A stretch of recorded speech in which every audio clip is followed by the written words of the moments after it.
Capítulo 221. El club de vuelo de Carter requería poca supervisión.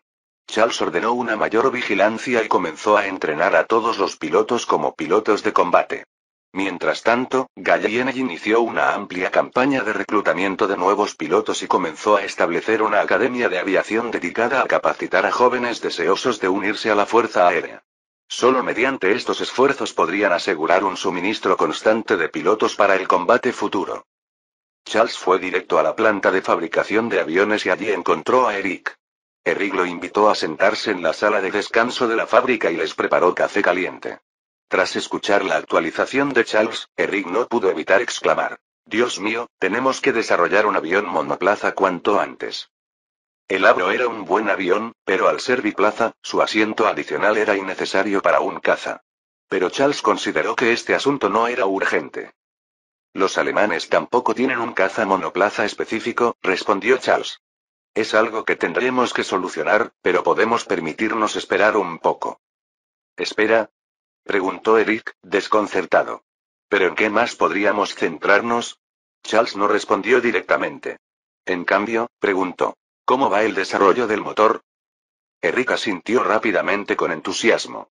«Están haciendo un trabajo fantástico, coronel». «Tenías razón. ¿Has reunido a un equipo de auténticos genios, sobre todo Dorn, el que habla francés?», preguntó Charles. Recordaba bien a Dorn, uno de los pocos que trajo a su familia a París con la intención de establecerse definitivamente. Cuando Charles le preguntó por qué, Dorn le explicó: «Mi opinión es diferente a la de los demás. No creo que París corra ningún peligro real. Los alemanes perdieron la oportunidad de ocuparla, así que no hay motivo de preocupación». Charles no sabía si elogiar su previsión. Si bien Dorn tenía razón respecto a la Primera Guerra Mundial, las cosas serían muy diferentes en la Segunda. «Sí, es él», respondió Eric, agarrando su taza de café. «El equipo lo eligió como líder, ¿no debería haber un director de I+D?», preguntó Charles. «Prefieren llamarlo jefe. Son gente informal. Solo gritan: «Oye, jefe», cuando lo necesitan. A mí me llaman viejo», rió Eric. «¿Y yo qué?», preguntó Charles con curiosidad. «Te llaman el jefe, pero más a menudo te llaman el pequeño corso», respondió Eric, riendo. Charles se quedó paralizado al reconocer el nombre. Al cabo de un momento, recordó que era un apodo bastante descarado que los británicos le habían puesto a Napoleón. «No es un mal apodo», reflexionó Charles, sonriendo levemente. Era humor británico, después de todo. «Solo llevan aquí unas semanas, pero ya han conseguido aumentar la potencia del motor a más de 100 caballos», dijo Eric con admiración. «Es una mejora enorme, y siguen superando los límites». Charles asintió, satisfecho. Un motor de 100 caballos cubriría sus necesidades inmediatas. Luego sacó un archivo de su maletín y le entregó a Eric un conjunto de esquemas. «Nuestro próximo paso es producir este tipo de avión». Eric examinó los planos con los ojos abiertos. Esto es importante, coronel». Charles asintió. Eric siguió hojeando las páginas y luego volvió a levantar la vista. «¿Tiene 3 motores?» «Sí», dijo Charles, tomando un sorbo de café. «Uno en cada ala, y un tercero en la parte trasera, que sirve como motor de propulsión». Eric miró los diagramas, algo perplejo. «Para ser sincero, coronel, no tengo ninguna preocupación técnica. Usted proporciona los esquemas y nosotros lo construimos. Es lo que mejor sabemos hacer». «Pero», dudó. «¿Pero qué?», preguntó Charles. «Quizás no me corresponde decirlo», dijo Eric, con cierta inquietud. «Pero si pretendes que esto combata en el aire, no debería ser tan grande. Tendrías que pensar en su maniobrabilidad, algo tan grande podría no poder girar rápidamente, lo que lo dejaría expuesto al fuego enemigo».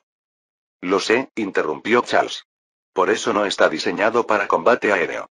Es para bombardeos». Señaló una sección de los planos. «Esto es para los portabombas». «Ah, ya veo», asintió Eric, sonriendo. «Lanzar bombas al enemigo es una buena idea». No preguntó más, pues comprendió que probablemente era información clasificada. No es que los secretos militares tuvieran mucho peso para Eric, quien ya poseía la información más crucial: los planos. Pero Charles guardó silencio sobre algunos detalles, sabiendo que, de todos modos, no tendrían mucho sentido para Eric. Los planos que Charles le entregó a Eric eran para una variante del famoso bombardero italiano Caproni K3, un diseño elegido porque permitía simplemente añadir motores para transportar cargas más pesadas. A principios de la Primera Guerra Mundial, los motores de los aviones solían producir solo entre 80 y 100 caballos de fuerza, lo que dificultaba que los bombarderos transportaran cargas útiles considerables. El Caproni resolvió este problema añadiendo un tercer motor, lo que le permitió transportar hasta 800 kilogramos de bombas. Más tarde, cuando los motores alcanzaron los 150 caballos de fuerza, pudieron modernizar fácilmente el bombardero con motores más potentes. Y lo más importante, el Caproni podía modificarse para transportar torpedos. Hacia el final de la guerra, se adaptó para uso naval, y un escuadrón completo de torpederos bombarderos fue equipado con estos aviones. Desafortunadamente, la guerra terminó antes de que pudiera demostrar su valía en combate, por lo que el bombardero torpedero Caproni no tuvo antecedentes de logros. Este bombardero se adaptaba perfectamente a las necesidades de Charles. El único problema era que solo recordaba su forma y disposición general, no los detalles específicos.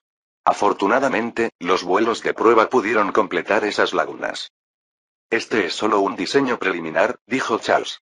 Tendrás que colaborar con el equipo para finalizarlo. Entendido, coronel. Respondió Eric con seguridad, aún absorto en los planos. Como experto en fabricación de aeronaves, podía comprobar que la estructura principal estaba en buen estado y solo requería pequeños ajustes. Mientras regresaba al cuartel general en coche, Charles pensó en su siguiente tarea. Necesitaba que Steed fabricara bombas aéreas. Esto sería sencillo para Steed. Básicamente, proyectiles de mortero a mayor escala. Entonces, con un poco de suerte, podrían bombardear primero los aeródromos alemanes. Unas cuantas bombas bien colocadas diezmarían las filas de los pilotos de élite alemanes y los recién equipados aviones de combate, echando por tierra semanas de preparación alemana. Capítulo 222. Charles despertó y descubrió que era su día libre. Pero antes de que pudiera disfrutar plenamente del calor de su cama, llamaron a su puerta. Pensando que debía tratarse de alguna emergencia en el cuartel general, salió de su acogedor refugio, se puso su abrigo de infantería y se dirigió a la puerta en pantuflas.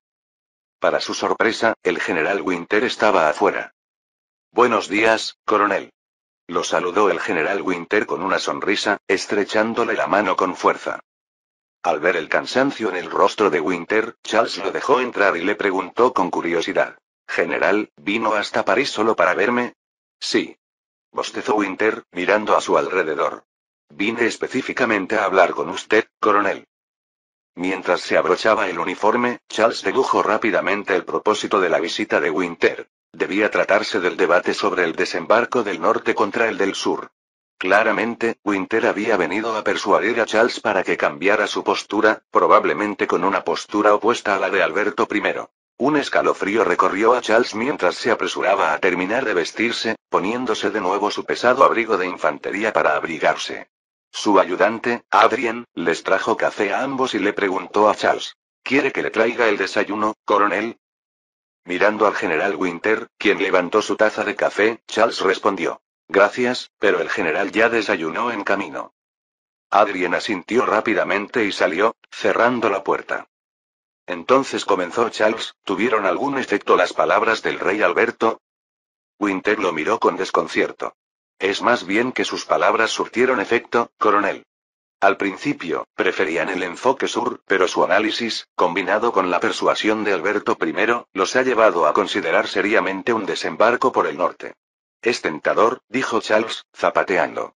Y si pudiéramos desembarcar en los Países Bajos, sería aún mejor. Seguro, rápido, y con las fuerzas alemanas en Bélgica repentinamente atrapadas entre dos frentes, pero los Países Bajos son neutrales, interrumpió Winter. Hacerlo podría empujarlos a los brazos de las potencias centrales. Ya lo has hecho peor antes, replicó Charles con un tono sarcástico en la voz mientras tomaba un sorbo de su café, ahora tibio. Winter entendió el golpe. Charles se refería a los otomanos. Suspirando, Winter admitió: Vale, sí, fue un error. No pensamos que la cosa se descontrolaría tanto. Deberías haberlo previsto, respondió Charles sin rodeos. Para ti, esos dos barcos eran una pequeña adición a tu flota. Pero para el Imperio Otomano, representaban un esfuerzo nacional masivo financiado con innumerables donaciones ciudadanas. Si tu ministro de Marina hubiera investigado un poco, se habría dado cuenta de la furia de los otomanos, y de que la ira pública impulsaría a su gobierno a implementar políticas y propaganda contra los aliados. El rostro de Winter mostraba un arrepentimiento innegable. Charles continuó. Su ministro de Marina creía que podrían lograr la victoria con un coste mínimo. Luego, volvió al tema principal. Es el principal defensor de la Ruta del Sur, ¿verdad? Sentado en su escritorio, Charles observaba en silencio a Winter. Si los británicos hubieran comprendido las consecuencias de apoderarse a esos dos acorazados, podrían haber encarcelado al ministro de Marina.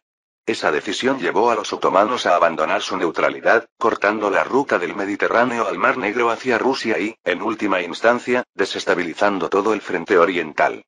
Esta decisión, aparentemente trivial, no solo provocó las 250.000 bajas en Galípoli y el hundimiento de 6 acorazados por minas y artillería costera. También convenció a varios países neutrales, incluido el Imperio Otomano, de unirse a las potencias centrales. De no haber sido por la entrada de Estados Unidos, los aliados podrían haber perdido toda la guerra. El mismo ministro de Marina que casi condenó la Primera Guerra Mundial ahora promovía firmemente un asalto a los Dardanelos.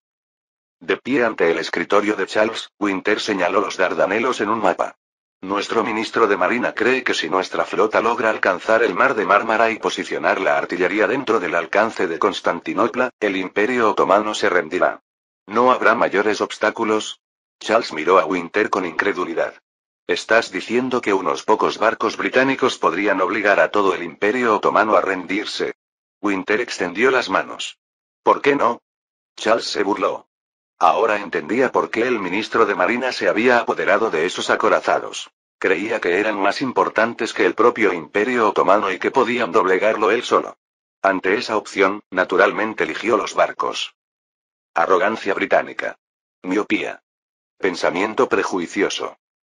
Por favor, váyase, general, dijo Charles sin ocultar su frustración. No tenía sentido continuar la discusión. Para los británicos, el enemigo no era más que una hormiga trivial, y los puntos estratégicos del mapa simplemente esperaban que los barcos británicos los reclamaran. No, coronel, respondió Winter.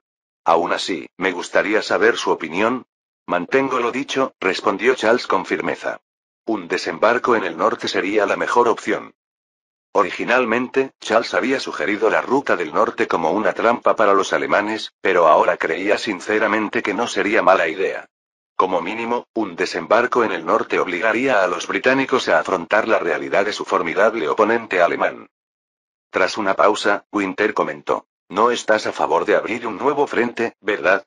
No apoyas ninguno de los planes de desembarco. Por eso elegiste el acceso norte. Para evitar la operación de desembarco por completo. Charles no lo negó. De hecho, esto era parte de su pensamiento. Pero están decididos a lanzar un desembarco en algún lugar, dijo Winter, resignado. Así son los británicos.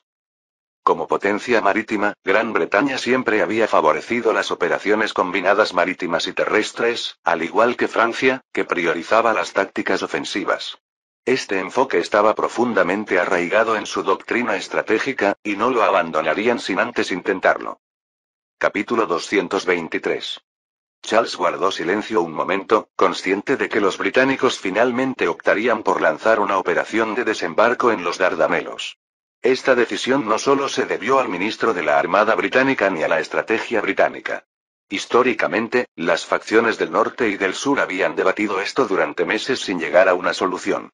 Finalmente, la emergencia rusa, causada por el bloqueo de sus rutas marítimas, obligó a Gran Bretaña a aceptar un plan de desembarco en el sur. El verdadero punto de inflexión, entonces, fue la terrible situación de Rusia, que tuvo un impacto directo en el frente oriental y posiblemente en el destino de toda la alianza aliada. Charles decidió ser sincero con el general Winter. Tiene razón, general. No apoyo ningún desembarco. Pero si debemos proceder, creo que una aproximación por el norte minimizará las posibles pérdidas y bajas. ¿Qué? El general Winter lo miró con incredulidad. ¿El norte? Ahí es donde Alemania tiene sus principales fuerzas. Nuestras tropas también tendrían que evitar la flota de alta mar alemana. No tendríamos que enfrentarnos a estos problemas en el sur. Charles negó levemente con la cabeza. ¿Acaso Winter creía que la ruta del sur sería fácil?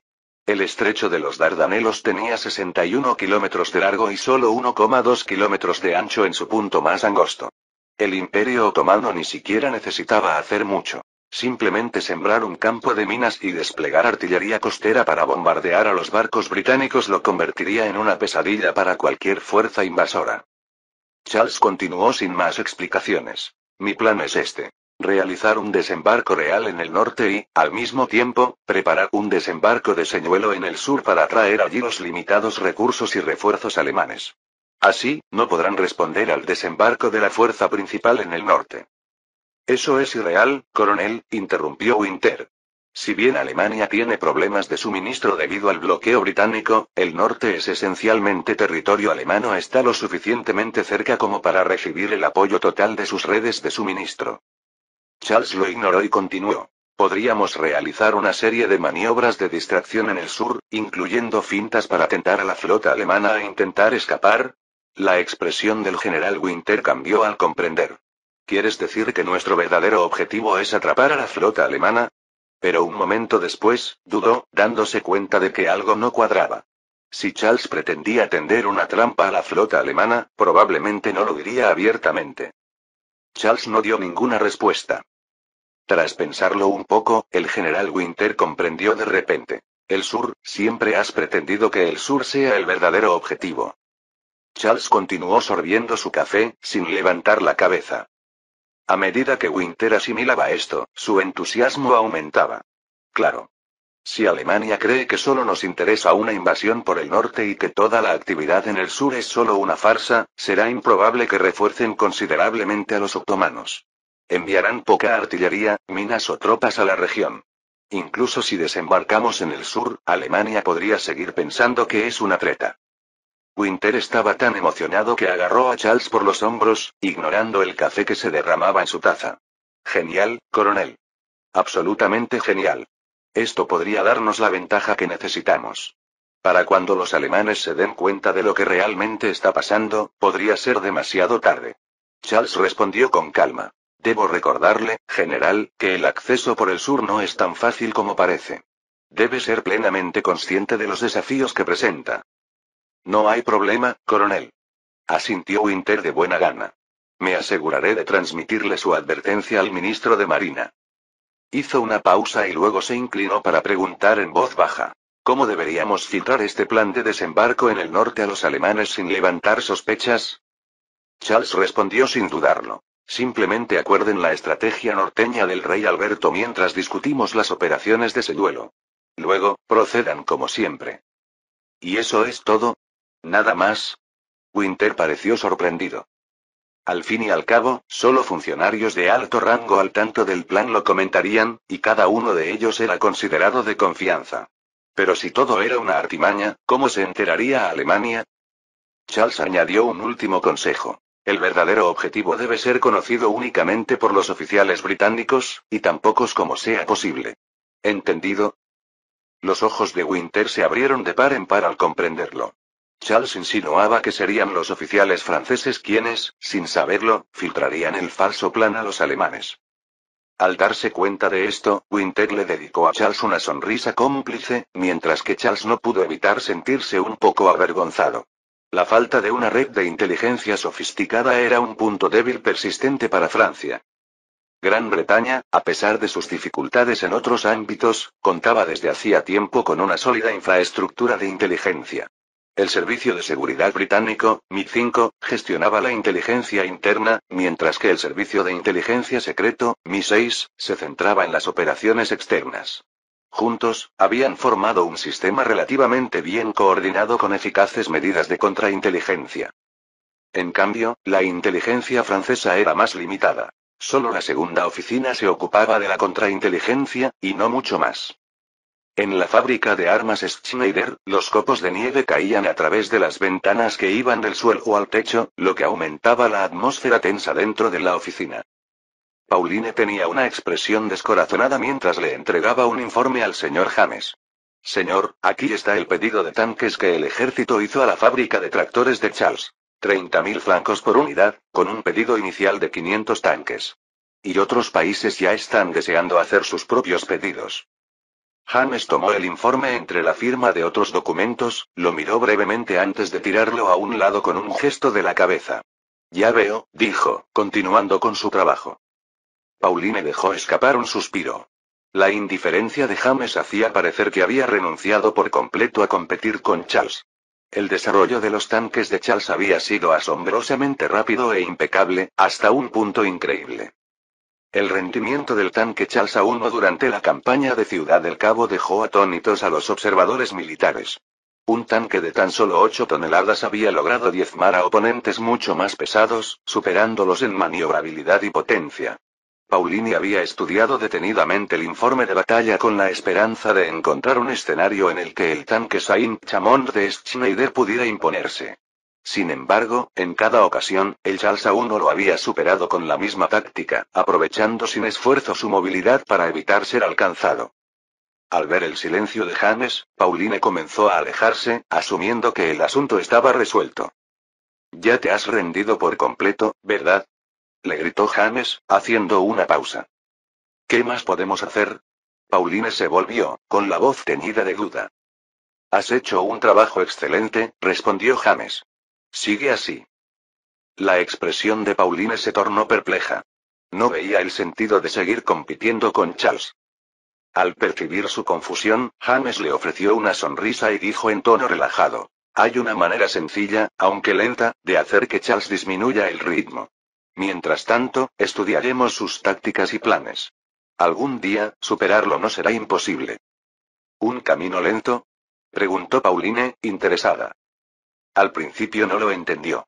Luego lo entendió y asintió. Capítulo 224. En la cálida sala de conferencias del Hotel Lutetia, en el distrito 6 de París, el fuego crepitaba alegremente. El coronel Johnson, fumando un puro, miraba con ansiedad su reloj de bolsillo. Ya eran las 10, pero nadie había aparecido. ¿Lo estarían pasando por alto otra vez? El coronel Johnson dirigía el laboratorio estadounidense de investigación de tanques. Desde que el primer tanque apareció en el campo de batalla y demostró su eficacia, el ejército estadounidense mostró un gran interés en esta nueva arma que podía reducir las bajas. El coronel Johnson, graduado de Princeton, recibió el encargo de establecer un laboratorio de investigación de tanques. El ejército esperaba desarrollar un tanque de fabricación estadounidense, pero tras más de un mes de esfuerzo, el coronel Johnson se decepcionó al descubrir que solo lograron construir algo como el CLB-75, un tanque que no era más que un tractor con placas de acero. Este diseño le recordaba más a un acorazado de la Guerra de Secesión a escala reducida que a un arma de combate moderna. Para el coronel Johnson, no parecía haber otra opción. ¿Qué otra cosa era un tanque sino un medio para desviar balas? Por lo tanto, tenía sentido que este diseño fuera efectivo. Pero no tardó en darse cuenta de su error. Los franceses les llevaban una ventaja enorme. Primero llegó el Mark I, un tanque con asombrosas capacidades para cruzar trincheras que logró un éxito inesperado en el campo de batalla. Luego llegó el Charles I, un tanque sorprendentemente avanzado que solo requería 2 operadores e introdujo el novedoso concepto de una torreta giratoria. Después de considerarlo un poco, el coronel Johnson finalmente informó al general Smith. Creo que parte de la ventaja de Francia es que participa activamente en el combate y comprende de primera mano las necesidades del campo de batalla. Nuestra falta de experiencia en combate nos pone en desventaja. Recomiendo que compremos tanques franceses o consigamos una licencia de producción. Una vez que hayamos estudiado su tecnología, podremos explorar nuestras propias innovaciones sin quedarnos demasiado atrás. El general Smith accedió, por lo que Johnson viajó apresuradamente a Francia. Sin embargo, al llegar, descubrió rápidamente que numerosos países España, Suiza, Rumanía y otros ansiaban comprar el tanque Charles I para reforzar sus ejércitos. Un funcionario del gobierno francés le explicó cortésmente a Johnson. Tenemos nuestras propias necesidades, coronel. Dado que nuestro ejército ha hecho un pedido importante, debemos priorizar la producción nacional. Sería mejor que esperara un poco. La palabra esperar era intolerable para Johnson, porque significaba quedarse atrás para Estados Unidos. Al final, después de una incansable persuasión, el representante francés solo pudo decir, a menos que puedas convencer a Charles. Minuto a minuto, el tiempo transcurría lentamente. Johnson miró su reloj, que indicaba que la reunión ya llevaba 10 minutos de retraso. Sus esperanzas se desvanecían. Quizás el acuerdo fuera poco realista después de todo. Su ayudante, Nathan, murmuró, puede que no vengan. Si yo estuviera en su lugar, tampoco me apresuraría a vender un equipo tan avanzado. Johnson asintió con gravedad. Estaban en guerra, y vender el Charles A1 a otros países podría fácilmente permitir que los alemanes obtuvieran datos cruciales, o peor aún, la propia tecnología. Aún así, Johnson estaba dispuesto a esperar, incluso si eso le llevaba algo de tiempo extra.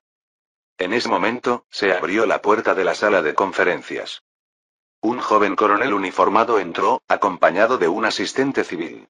El coronel se acercó rápidamente y estrechó la mano de Johnson. Le pido disculpas, coronel Johnson, por haberlo hecho esperar. Charles no pretendía llegar tarde, pero la reunión con el general Winter se había alargado más de lo previsto. Se trataban asuntos militares cruciales, y no podía quedarse a medias. No hay problema, coronel Charles, dijo Johnson, sorprendido y un poco nervioso. Con un gesto torpe, le indicó a Charles que tomara asiento. Recibí el mensaje que me envió el gobierno, dijo Charles, yendo directo al grano. Entiendo que le interesa comprar el tanque Charles A1. Sí, lo somos. Johnson asintió con entusiasmo. Sin embargo, como saben, dijo Charles, con aire vacilante, estamos en plena guerra. El ejército acaba de hacer un pedido de 500 tanques. Si priorizamos la producción para ustedes, podría significar una larga espera. Charles miró a DeYoka. DeYoka reaccionó y añadió. Dada nuestra capacidad de producción actual, podría tardar unos 6 meses. El Charles A1 no es una máquina sencilla. Charles volvió la mirada hacia Johnson. Pero priorizaríamos la producción para usted. ¿Cuántas unidades necesita? El ánimo de Johnson, que se había recuperado, volvió a decaer. 6 meses era demasiado tiempo. Con el rápido avance de la tecnología de los tanques, Estados Unidos probablemente se quedaría atrás. En realidad, dijo Johnson con cautela, estaba considerando una alternativa. ¿Sería posible colaborar a través de una licencia de producción? Tal como lo esperaba, la licencia conllevaba un mayor riesgo de fuga, lo que la hacía aún más difícil de conseguir que un acuerdo de compra. Johnson se agarraba a un clavo ardiendo, casi esperando que Charles se negara rotundamente. En cambio, Charles simplemente frunció el ceño pensativo. Eso reduciría la presión sobre nuestra capacidad de producción. Animado, Johnson sacó rápidamente una propuesta detallada de su maletín y se la entregó a Charles. Puede estar tranquilo, coronel. Tendremos personal de inteligencia francés destacado en nuestras instalaciones para supervisarlo todo, y cubriremos todos los gastos relacionados. Además, estamos dispuestos a pagar una tarifa de licencia de $1 millón, sin incluir regalías. Los ojos de DeYoka se iluminaron.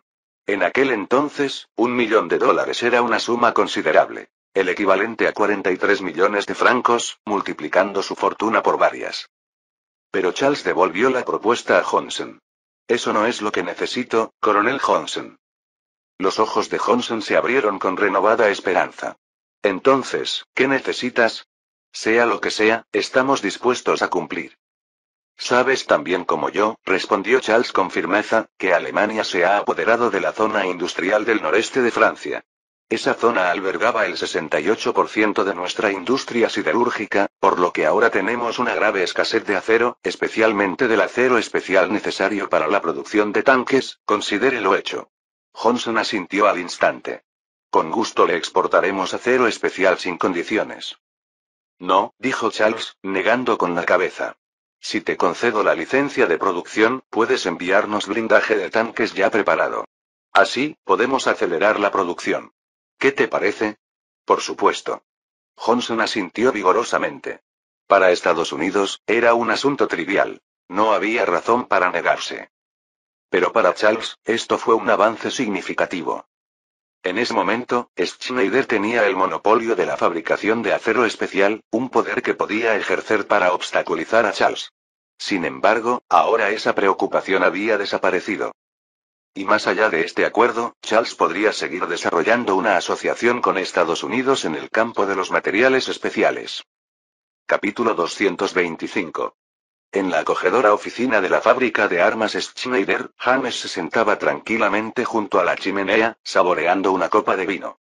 Momentos antes, había cerrado un acuerdo con un proveedor llamado Wendell para duplicar el precio del acero especial, y esto era solo el principio. Pronto, el precio se triplicaría o incluso más, dependiendo de la demanda. El razonamiento era simple. La escasez aumenta el valor. Durante la guerra, Francia necesitaba acero con urgencia, sobre todo porque el 68% de su industria siderúrgica había caído bajo control alemán. El aumento repentino de la demanda hizo inevitables las subidas de precios. El acero especial, originalmente utilizado solo para el blindaje de acorazados, había encontrado repentinamente un nuevo uso: el blindaje de tanques. Anteriormente, James no se había percatado de la importancia del acero especial para la producción de tanques. Pero tras enterarse de la batalla de tanques en Ciudad del Cabo, lo comprendió enseguida. Los tanques alemanes habían utilizado blindaje de acero convencional, una clara desventaja. Nota: el tanque alemán A7V usaba acero estándar. Su blindaje lateral y trasero de 15 milímetros ofrecía aproximadamente la misma protección que una capa de blindaje especial de 11 milímetros. El instinto empresarial de James se despertó. Si bien los tanques no requerían grandes cantidades de acero especial, cada gramo era vital. Sin él, producir blindaje con una resistencia defensiva equivalente requeriría placas de acero más gruesas, lo que a su vez aumentaría el peso, reduciría la potencia del motor y dificultaría la movilidad del tanque. Charles no contaba con acería propia ni con la tecnología para forjar acero especial, una debilidad crítica. Al aumentar el precio, James reduciría los márgenes de beneficio de los pedidos de tanques de Charles, haciendo la producción mucho menos lucrativa. Pero las ganancias no eran el único factor. Más importante aún, Schneider podía producir un modelo de tanque similar al Charles A1 eludiendo sus patentes. Así, podrían ofrecer al ejército un tanque igual de capaz a un precio menor que el modelo de Charles. Dados dos tanques similares, ¿cuál elegiría el ejército? Con una sonrisa de suficiencia, James dio otro sorbo a su vino, sintiendo la satisfacción de una victoria anticipada. En ese momento, Pauline apareció a su lado y le habló en voz baja. Señor, James se giró, percibiendo el tono de mala noticia en su voz. De hecho, Pauline informó. Charles acaba de firmar un contrato con Estados Unidos, autorizándolos a producir el Charles A1. A cambio, el ejército estadounidense le suministrará acero especial a un precio estándar. La expresión de James se ensombreció al levantar una mano para silenciarla. Escuchar Estados Unidos fue todo lo que necesitó para comprender lo sucedido. Charles había aprovechado su ventaja tecnológica para conseguir recursos del extranjero, neutralizando al instante el plan de James de estrangular su negocio mediante el aumento de los precios de las materias primas. Al ver a James lidiar con la frustración, Pauline quiso animarlo a dejarlo ir.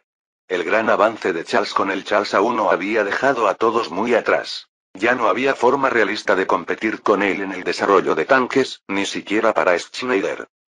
Sin embargo, Pauline sabía que James no abandonaría la lucha tan fácilmente. Para él, ceder significaba reconocer el ascenso de Charles y admitir que Schneider no podía hacer nada para debilitarlo. Efectivamente, James dijo. Traigan a Eugen. Necesitamos tener otra reunión para discutir el nuevo tanque. Si las tácticas indirectas no funcionaban, entonces era hora de abordar el problema de frente. Bang. Bang. Bang. Explosión. Explosión. En el campo de tiro interior del centro de entrenamiento policial, Charles sostenía un revólver y disparaba a un blanco de torso. Prepararse para manejar un arma era un entrenamiento esencial antes de encontrarse en el campo de batalla. Si ni siquiera sabía manejar un revólver, no solo estaría en juego su reputación, sino que podría costarle la vida. Charles había elegido un campo de tiro interior, consciente de que su mala puntería podría avergonzarlo si lo veían. La fama conllevaba sus propias presiones, y cargar con una reputación hacía que incluso las tareas más básicas se sintieran cargadas de expectativas. Deja el brazo colgando con naturalidad, apunta al objetivo con el punto de mira, instruyó Dominique desde atrás. Ahora, fuego. ¡Bang! Otro disparo falló por completo el objetivo. Dominique identificó el problema. Coronel, necesita apretar el gatillo con más suavidad. Cualquier movimiento brusco puede hacer que le tiemble la mano justo al disparar. Lo entiendo, respondió Charles, aunque el gatillo le sonaba duro. Este era un inconveniente común de los revólveres. El gatillo no solo liberaba el martillo sino que también giraba el cilindro, lo que hacía que la acción fuera larga y pesada, un desafío importante para un tirador joven como Charles. Al volver a cargar el revólver, Charles recordó haber visto a policías en películas sujetando sus armas con ambas manos. Quizás un agarre con ambas manos mejoraría su estabilidad. Con su mano izquierda apoyando la derecha, disparó una serie de tiros al objetivo. ¡Bang! ¡Bang! ¡Bang! Estaba funcionando. 2 disparos dieron en el blanco esta vez. Un sentido del ritmo se asentó a medida que continuaba, ajustándose casi instintivamente tras cada disparo para mejorar su puntería. Si mantenía una cadencia constante, evitando apretar el gatillo frenéticamente, podía mantener cierto control sobre el movimiento del arma. De pie cerca, Dominique se quedó atónito. Tras una larga pausa, preguntó: ¿Por qué, coronel, por qué dispara hacia aquí? ¿Pasa algo malo?, preguntó Charles, suponiendo que solo era un error de técnica. No pasa nada, le aseguró Dominique. Es solo que, este método es bastante único. Nunca había visto a nadie disparar así. ¿Se te ocurrió? Charles se dio cuenta de inmediato de que había descubierto algo nuevo. En aquella época, disparar con una sola mano era lo habitual. El agarre con ambas manos era inaudito, reservado generalmente para las pistolas disparadas en las películas del oeste. Nota: la postura Weaver de 2 manos no se introdujo hasta 1959, cuando un sheriff de California, Jack Weaver, la desarrolló para ganar una competición de tiro, superando finalmente a sus pares que dependían de la memoria muscular pura. Bueno, se podría decir eso, admitió Charles, un poco cohibido. Solo fue algo que me vino por capricho. A Dominique le costó procesar esta revelación, con una mirada de asombro en los ojos. Como probador de armas, había pasado toda su vida trabajando con armas de fuego, y reconoció de inmediato las ventajas de este estilo de tiro. Perfil reducido, adquisición más rápida del objetivo, mayor estabilidad y mejor puntería. En un escenario de combate, donde la velocidad era a menudo la clave para la supervivencia, esta técnica parecía ideal. Y Charles se topó con él casi por accidente. Dominique sintió una punzada de arrepentimiento. ¿Cómo es que, tras años de entrenamiento, nunca se le había ocurrido cuestionar la forma estándar? Y sin embargo, allí estaba Charles, que llevaba disparando solo media hora, ideando una técnica que podría revolucionar las posturas de tiro. ¿Fue simplemente lento para comprender, o Charles fue simplemente demasiado ingenioso? Fin del capítulo 225.